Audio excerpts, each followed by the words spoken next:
This video includes biking through the trails, and I stopped at a couple of beaches and took photos, and then I continued on and I stopped at the lighthouse. This is really just a fun Saturday and I took you along with me. At the end of the video, I also have a grocery haul, so you'll get to see the grocery haul, and I'll also let you know like the prices in Canada as well. Welcome back to the channel. On this channel, I show you life in Canada. I talk to you about Canadian immigration and also personal development. If that interests you, definitely subscribe to the channel if you're not subscribed, and I hope you enjoy the video. This is the first beach that I stopped, and I am just enjoying the breeze because I've been riding for a good 30 minutes at this point.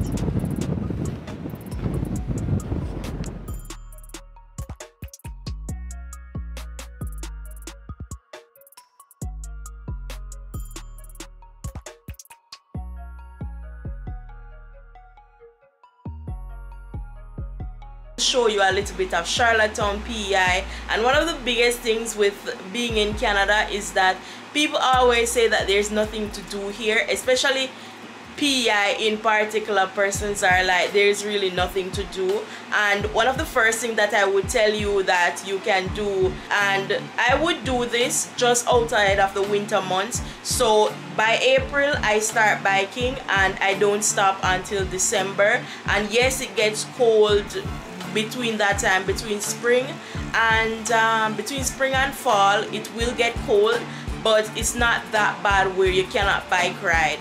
You just need to wear the right clothing and you can still bike ride at that point. I would bike ride most of the year, so that is like one of the main things that I do for fun, is actually to bike ride. That is something I can do 9 months out of the year, is bike ride. So that is something that I'm always doing as fun. So definitely, once you're in Canada and you don't really know what to do, or if you come to PEI, or if you're in another province and you don't really know what to do, bike riding is one of the best things to do, because there's a designated bike lane where you can bike through the lane on the street, or what you can also do is bike through the trails. There are many trails throughout PEI, and in many other provinces, maybe throughout the entire Canada, there are trails. There are trails in Ontario, so you just need to find the trails and you can bike on the trail if you're uncomfortable on the street. But for me, I bike ride both on the street and on the trail. The main thing to know when you're bike riding on the street is to just know about safety rules and just know things like who has the right of way, the hand signals in Canada. Things like that are good things to know when you're biking, because that will be very helpful to know when to go, when to stop, and all of that. You also need to know like road signs. It will be very helpful for you to know the road signs on the street. Especially like for me, sometimes I'm going like around the roundabout, and previously I did not know how to go around a roundabout, so I usually get off the bike and walk because I don't know how to go around a roundabout. And now I know about it and I can bike around the roundabout and I know how to do it. So it's just very important that you know the road code before starting to bike on the street. But if you're uncomfortable on the street, then you can bike on the trail, or you can bike on a day that is not that busy, like Sundays. Sundays is not that busy with vehicles, and also if you choose to bike 6 o'clock in the morning, it won't be that busy. So those are good timings to bike if you're uncomfortable with high traffic, which is mostly during the peak hours.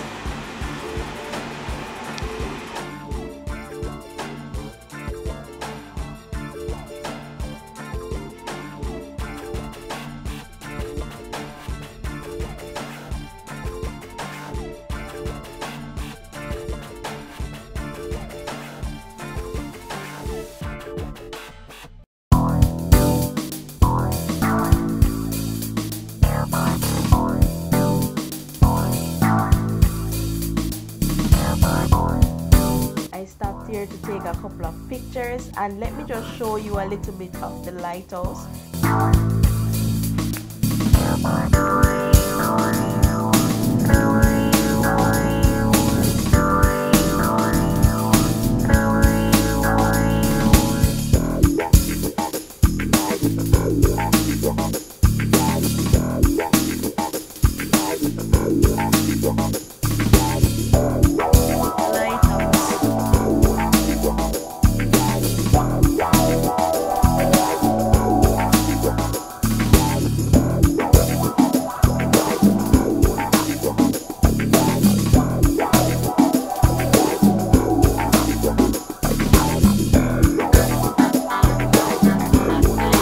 went and buy grocery. I'm just going to give you a couple of tips if you are already in Canada or you're planning on coming to Canada and you're wondering how you can save on groceries. I'm going to give you a couple of tips. So the first tip that I have is that you need to first find the cheapest supermarkets. That's the first thing you need to do.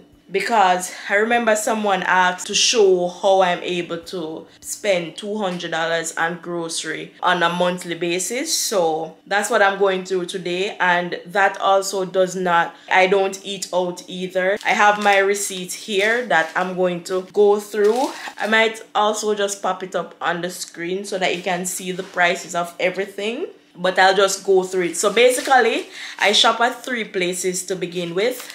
So I shop at Dollarama as one, and then I shop at Shoppers Drug Mart, that's 2, and then I go to Walmart. The order I'm gonna do it in is to show you the things that I got from Walmart, and then show you the things that I got from Dollarama, and then the things that I got from Shoppers. So for Walmart, I'm gonna see if I can quickly find the prices to let you know how much the prices are. Okay, so I got everything is like in plastic bags, but I can take it out. I bought parsley. The parsley was for $1.97 plus tax. I mostly buy ground produce and like vegetables from Walmart. So this is Romano lettuce, and this was $3.97. This is again more parsley, the same $1.97 each. So 2 of them I got. I got corn. Sweet corn is for, all 3 corns was for $2.49. For them, I got 3 of them here, 3 of them, and it was just $2.49. So the second tip is that you should buy things that are cheaper. So for example, the corn was 83 cents for each, and then I got oranges. The oranges was for $6.97. This is tangerine. The tangerine was for also $6.97. So these are actually the most expensive things that I purchased today. I purchased chicken, and the chicken was $12 something. So those were the most expensive things that I purchased. I got avocado. The avocado was $5.97. The chicken was for $12.97, and it's this amount that you get. The tomato was $1.64, and they're really nice, pretty tomatoes. And that was it from Walmart, and the total for all of this that I just mentioned came to $50.61. Now I should also mention how long each item lasts to give you a better idea. This can last me about 2 weeks. This lasts about 2 weeks as well, and I also would buy more. If this was to finish in a week, then I wouldn't buy any more the following week. I would skip a week and then buy the week after that, so that I'm not frequently buying things that are so expensive. Same for this, probably about 1.5 weeks that this would last. This can last for a month, this much in this bag.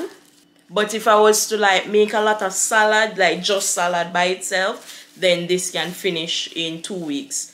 But it's very inexpensive compared to how long it would last, which is it was $2.97. Okay, so the Walmart bill is done. Let me go on to the Dollarama bill. So Dollarama doesn't sell like ground produce, vegetables, chicken, stuff like that, but everything that they sell, I purchase it there. Let me show you what I got from Dollarama. So I got 1 wheat bread. The wheat bread was for $2.50. The bagel was for $3.25. So bagel is actually more expensive, but It's like 6 in it, so that's good. The granola bar is for $3 plus tax, and everything that I tell you is plus tax. Walmart bill total $50, and basically everything that I got lasts about 2 weeks and more. So basically $25 per week from the Walmart bill. And then for the Dollarama bill, it came to $31. So if you split that in two, that's $15 plus the Walmart bill, which was $25. So it's still not at the $50 mark. I got these as well, 83 cents for one. So I usually buy a lot of these because it's not expensive. This is for $1.25. It's vitamin water. So I just buy it since it says vitamin water. And I bought 2 of those. I buy these crackers. These crackers can last me a week or a little bit over 1 week. And I bought 2 of them, so that means I have 2 weeks worth of crackers. And the price for it was $1.50. So $1 per crackers, and that can last for 2 weeks. I got 2 coconut water. The coconut water is for $1.25.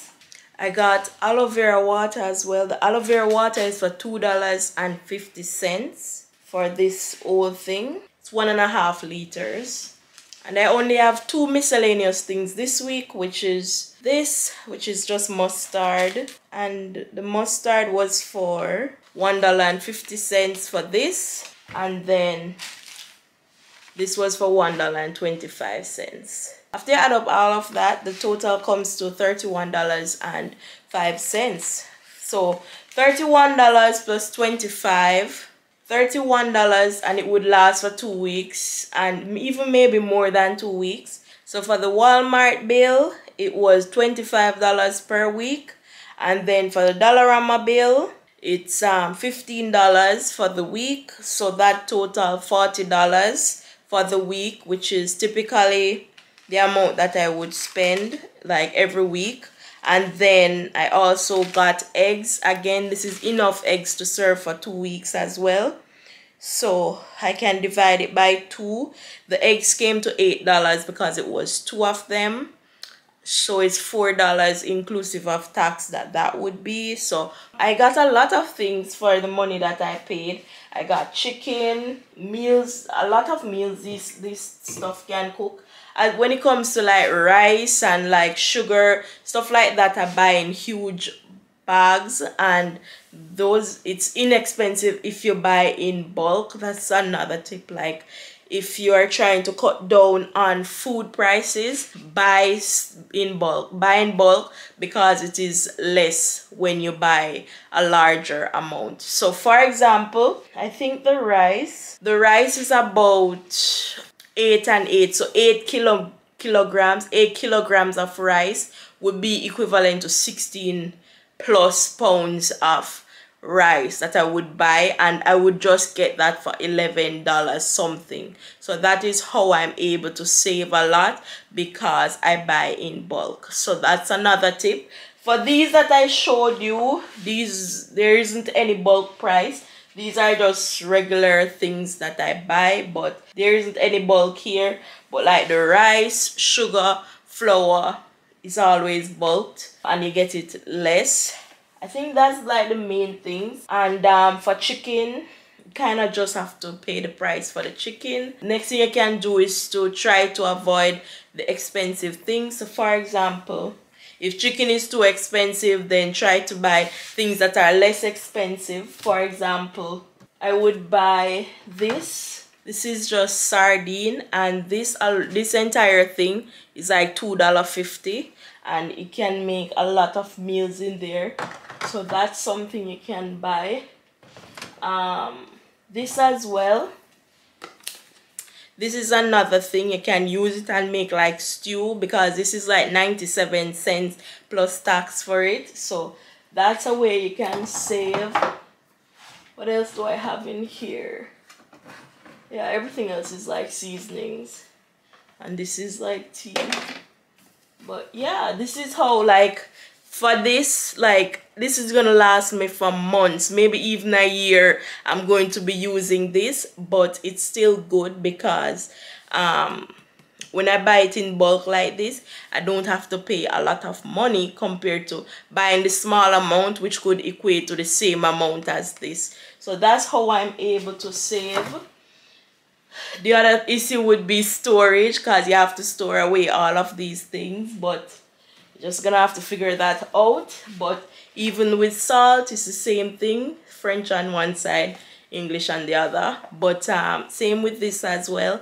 I don't need this much, but if I was to buy the little small one like this, it would cost me almost the same amount as this. So this would cost like $2, and then the little small one like this would cost me like $1.50. So that's how I'm able to save on food. I hope you enjoy the little grocery haul. And yeah, something else that I get that is not as expensive is also to eat like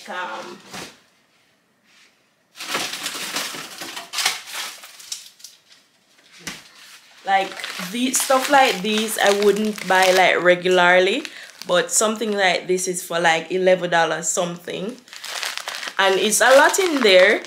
But like, I've never eaten this fish before, and I'm like, let me try it since it's not as expensive as the other fishes that I've actually eaten before. And I tried it and it was good, and I continued purchasing this. So if you want to try a type of fish in Canada and it's outside of the regular one that you usually eat, this is one that you can try.